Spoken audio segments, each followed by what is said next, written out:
Senator Fawcett. Thank you, Mr Deputy President. Look, the people of Australia are not all that concerned about the cross-chamber rhetoric that occurs in here. They're actually concerned about outcomes and the things that make a difference to their daily lives.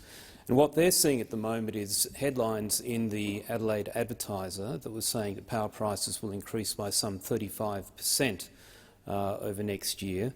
And now, in the context of this budget period, estimates that power prices will increase, in fact, by around 50%. And for many families in Australia, that is crippling in terms of their ability to pay their power bills as well as the other aspects. So the question for them is, if this is the forecast, if this is happening, does the government have a plan to actually address the cost of living? Does the government have a plan that will help families? And the minister, in answering the question that was put to her, talked about two things. One is the Powering Australia plan and the importance of the transition which is occurring, which the claim was that the government is all across and is following the transition that's occurring overseas. Well, I'd just like to point to overseas. Media reports this week in the UK are highlighting that more than half of UK adults are struggling to pay their power bills. And in Germany, some 4.2 million Germans are seeing electricity bills this year rise by over 63%. Now, a lot of people have said, well, that's because of the war in Ukraine. But if you go back through the media from energy organisations in Germany, in fact, 2021, which was before the war in Ukraine, Germany saw the highest increase in their power costs on record. Now, Germany is often held up as a leader in this so-called transition of power.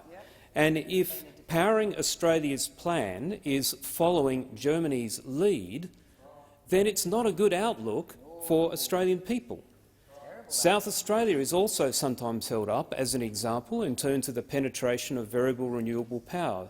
But when I speak to industry figures in South Australia, they highlight that one of the ways that the market operator manages power supply there is by managing demand. And the impact on industry in terms of forced shutdowns and lost productivity is measured in the tens of millions of dollars. And so there is a cost to that kind of management when you have a high penetration of variable renewable energies. And that cost to industry also means then there is a risk to jobs and job security, which is another factor that families are concerned about.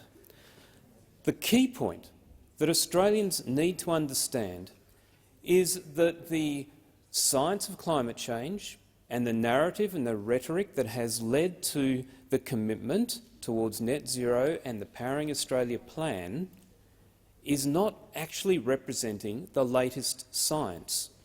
The OECD NEA report that was issued in April this year highlights, and this is on the basis of work they've done with the International Energy Agency and others, so world-leading engineers and economists, they have highlighted that wind and solar will not get us to net zero and will likely send us broke if we try.